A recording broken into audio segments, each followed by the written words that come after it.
So we're going to open it up for questions. We have about 25 minutes.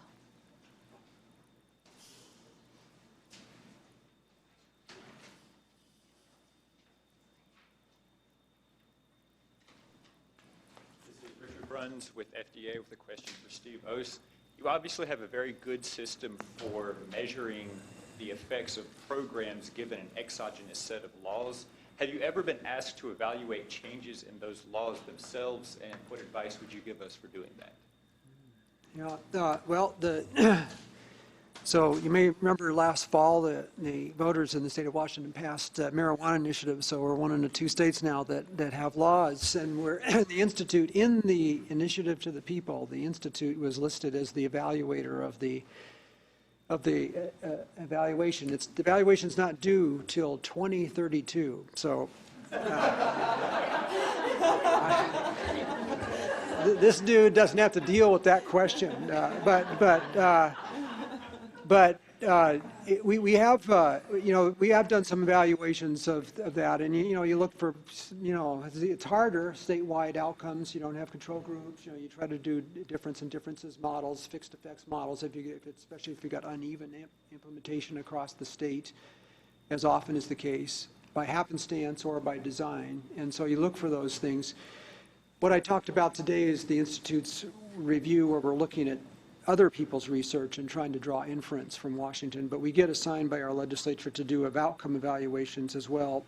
We're doing one right now, for example, from the 2013 session of the state's early childhood education program, because while we think early childhood education is a good investment based upon other people's research, our own program in Washington has never been evaluated. So we finally got one underway, and we've got some nice discontinuity designs that I think will allow us to get at, probably going to get at some causal effects there. Yeah.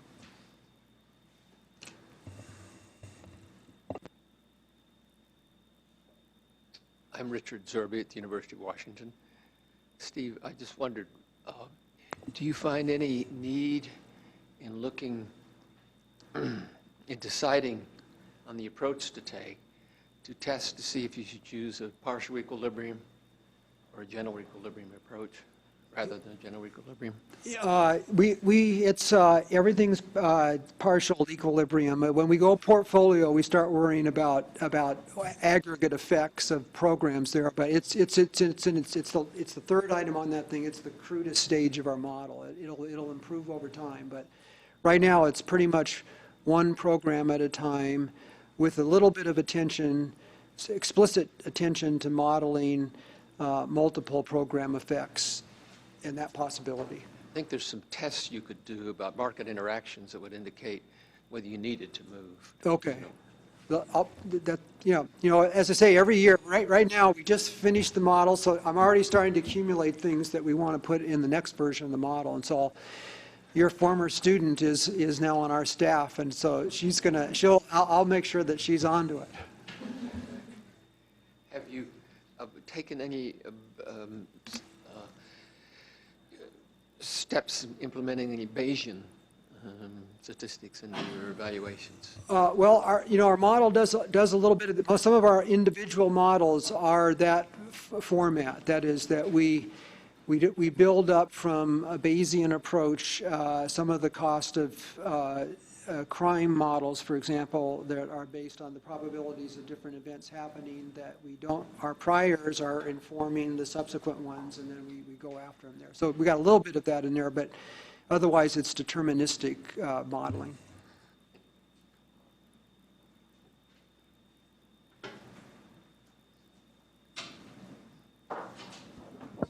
Hi, I'm Aaron Straff with the Academies. I can't help but pose some of Damon's questions to Steve. These are 2 good papers. And I would like to focus on return on investment, which seems to be the metric of choice for your presentations. A number of things were identified in Damon's presentation. First of all, the valuation, you're looking at increased earnings, willingness to pay. First, you're doing a tough job, and so I admire you for trying. But how does that influence policymakers? Because if you look at healthcare kinds of things, then you're talking about lives saved, which end up having phenomenally large monetary benefits. Also with return on investment, past performance is no indication of future performance, as all the SEC filings remind us. And the marginal benefits vary. I'm pleased you took account of the marginal cost that often is neglected, but the benefits vary because anyone who has done these kinds of interventions knows that earlier recruits are often easier to deal with than later because the more difficult ones remain in the population. And as Damon indicated, the benefits are affected by so many other confounding factors. And some of the outcomes can be more valued than others. Increased earnings is very important, but it doesn't create jobs in the private sector, and that may be what some policymakers are interested in.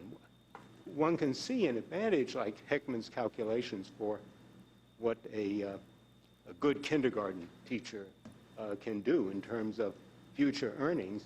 That gives you a lot of information about the importance of teaching at that level, but I don't think people buy it to the fact that we should be paying kindergarten teachers $150,000 a year or something of that. I see the way to address all these things is through evaluation. So my question, if you can either address those other ways, what is the role of your institute for evaluating policies that have been implemented? Well, of course, you raised many things there. On that last point, just because I didn't write it down, I better do it before it's fresh in my mind. We get 2 assignments from the legislature, as I mentioned a moment ago. We get the investment advisor role, which is what the big role for us. It's grown over time. They'll ask us what works and what doesn't, and we go out and we review all the research that the next panel will be talking about, and we employ a method to bring and throw out the worst studies, keep the best studies, and come up to a recommendation on whether something works or doesn't work, or is, in my case, is or is not likely to work in the state of Washington. That's my focus there. And also the studies have to be relevant to the populations in Washington, they have to be relevant to the systems that we have in place in Washington, so we could put them on or take them out of the system. So that's the evaluation question when we're playing that role. We also get, as I mentioned, assignments from the legislature, and I recommend to the legislature that we do outcome evaluations when they take our advice and put a lot of money into something. So we've done that. We've done that in juvenile justice, for just to pick that one. I talked about early child education a moment ago. We've done random assignment evaluations of some of those juvenile justice programs that were originally funded in our state because we thought they would be good investments based on research elsewhere. And we learned a tremendous amount from those evaluations because we did them in double-blind ways, and we found out that if you don't pay attention to quality control and how the individual therapists are being hired, that you get not only no effects, but you get iatrogenic effects. So we knew at that stage that from the outcome evaluation that we had to actually put in place or pull the plug on the whole enterprise. And we now have, I think, probably the best, quality control, fidelity assurance, whatever the popular phrase is, method in the world to make sure that people get fired. That's my first test. Do you actually fire therapists? If no one's getting fired, the thing is probably not working. And so that's we learn whenever we've taken up this and use this investment advice that, like Mark Twain said, put all your eggs in one basket, you better really watch that basket, right? That's what he said.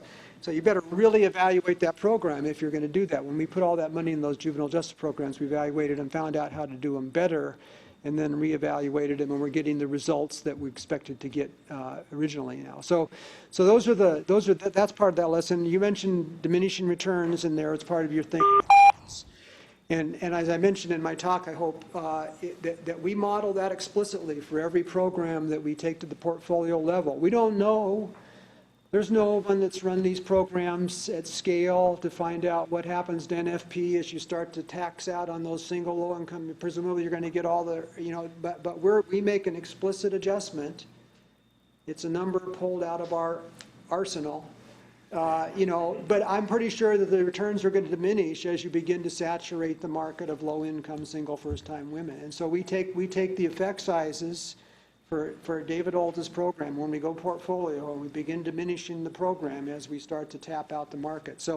So right or wrong, I mean, no, this is nothing. There's no research out there on some of these programs and what diminishing returns. But theory would compel you to think that what you said is true. That you're going to get the programs are going to start to peter out as you start to tap a market. And so we make explicit adjustments when we put them in our portfolio and fund them in the state budgets. So we don't, the purpose is not that we don't want to overestimate the results that we're expected to get, because we're actually planning the number of prison beds that we're going to build in the future in a formal way in Olympia, that little fair city there, now based upon what programs we invest in. There's a formal process that goes on once a year inside Olympia that forecasts the number of prison beds based upon the cumulative effect of the investments now and expected effects in the future. So we've got to be as right as we can be, because we're tying our prison budget and capital budget to those forecasts.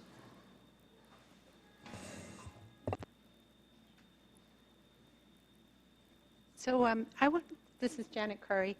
I wanted to go back to something you were talking about, Steve, about making things transparent to policymakers. And what I'm wondering about is to what extent it's kind of logically separate to say, well, we need standards for cost-benefit analysis so that we're doing a rigorous analysis, right? We need to collect cost information. We need to decide what benefits to measure prospectively.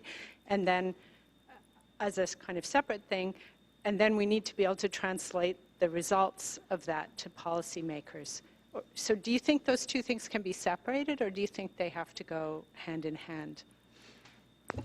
Well, Janet, if I got the gist of your, I know that the technical details don't need to be translated to members of the legislature in my case, but the bottom line results need to be, and you need to be able to describe in words how you came up with maybe the valuation of it. And that's in part where sometimes willingness to pay calculations break down a little bit, because members, well, how did you know how much it's worth to get a high school graduate? Well, if you did a willingness to pay thing, well, we went out and surveyed everybody, did a contingent valuation, and found they would go crazy about that. That's why Hank's method of actually adding up, well, the expected labor market earnings between, and you can talk about those things in real terms, and that crime is likely to be lower based upon these other 4 studies. So it's sort of the components, like ingredients approach that he was talking about. That's the kind of thing that I find resonates. You need to have sentences. They don't need to know all the details about how I did that, but they need to know. I need to be able to explain it to them that there's a labor market effect, and there's a crime effect, and there's some health care effects that we measure in here. And then I guess it goes without saying that politics. I've been doing that in that town for 37 legislative sessions, annual legislative sessions, and you build up trust. Either when I walk into a hearing, either the members either already trust me or they don't trust me, and if they don't trust me, no matter what I say or do is not going to. So it's a buildup of that capital, based upon all those previous discussions about we're looking at these things that matter there. I don't know how you translate that into standards, but I think the standard I was mentioning is that you might think about some physical ways to present information. Our model has been that consumer reports thing where it's a standardized way to have it appear, and that's proven to be very fruitful across a wide number of areas and it seems like something like that would be a useful standard.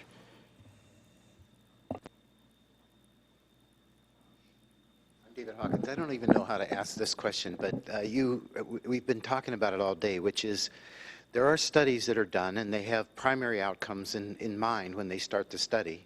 And then as time goes on, we find, we've talked about preschool, that in fact, if we measure some other things that we didn't even think about at the beginning, we find out that there are these unanticipated kind of secondary outcomes that turn out to sometimes have really big benefits if we can trust them.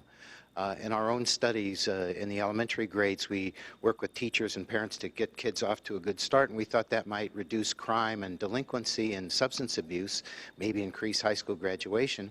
We never thought that it might decrease teen pregnancy. That wasn't our logic model, but one of my graduate students said, well, have we ever looked at this? And we said, no, we hadn't looked at this. Well, when we look at teen pregnancy rates in a control group versus an experimental group, we see a rate of 40-something in the control group and 20-something in the experimental group, pregnancy by age of 21. And so it's this interesting dilemma between people say, look, specify your primary outcomes. We don't want you to be fishing, you're going to get chance findings that may turn out to be significant. On the other hand, Damon's telling us you got to look at all the things that might happen as a result of this, some of which you may not even imagine would happen. And so this tension between how do we deal with the potential economic benefits of unanticipated consequences that we see? How do we deal with this in this issue, in this cost-benefit stuff?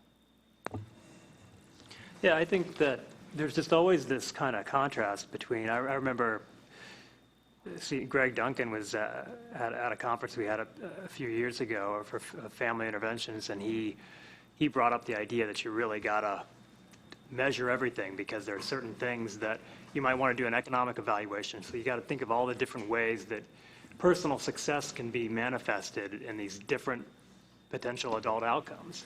In the same session, we had somebody who was doing a talk on the dangers of multiple tests on statistical chance findings. I think I guess I don't know really how to answer that other than to say it's if you really understand the potential outcomes, if you're dealing with a population where this can improve personal success broadly, it's feasible to imagine that we could see positive impact on multiple economic outcomes.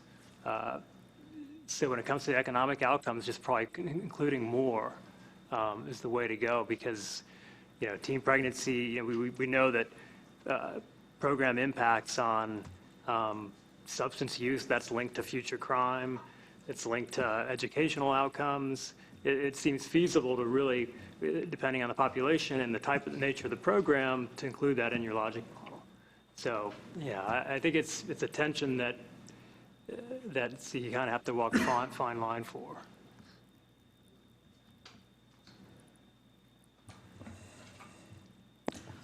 Well, I'm going to take the last question. So again, as you raise these issues of the tension between putting it all in the mix and then leaving some of it out of the mix, from a developmental psychologist perspective, it's a very complicated and complex issue. So I guess the question for me, to both of you, would be, is it a longitudinal? So Steve raised the issue of having a longitudinal approach in combination with, is that the solution then, of looking at longitudinal data again as well, to add to that part of the discussion? Because developmentally, it seems that you don't want to necessarily leave things out.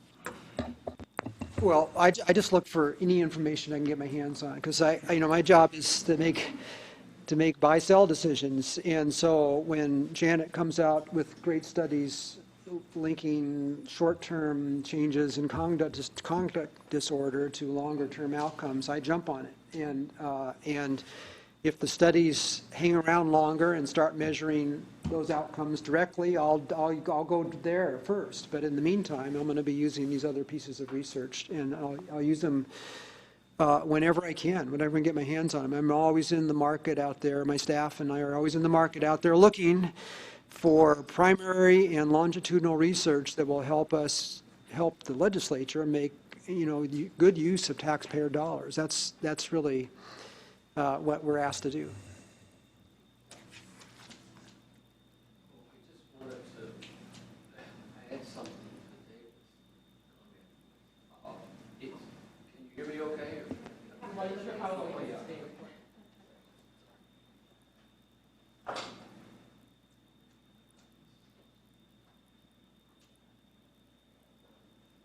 It seems to me that the answer to David's question is really, it's really a question of science, in a way, and that I would suggest that the way to think about it would be look at your original model and see if the outcome that was unexpected really is consistent with your fundamental model. And consistent with your fundamental model, then it seems as if it's legitimate to include it. And if it's not, then you need to go back and look at your model and do some more work, test it again. Well, you need to test again in any event.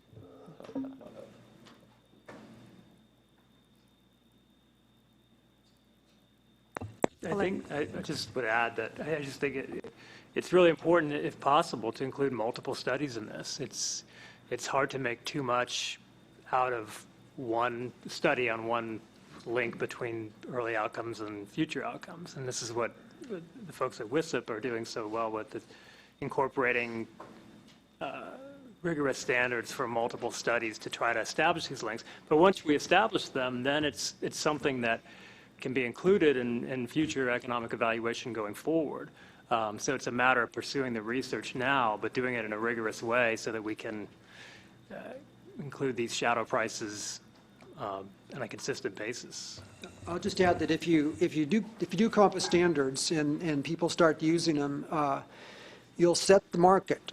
So, you know, I just do it for my little 147 members that hire me, but people from around the country and around the world use our numbers. I try to warn them that they're based on Washington State, you know, where we are and so on, and they use them anyway, but it does set the market. So the more people start to do this and you get some standards out and other people will then say, gee, I want my program to be evaluated and show up on that list, and so I better start looking at the kinds of things that they're evaluating. So it has had that effect. And you also get a lot of people call up and get mad at you. I'll just tell you that they get mad at you, and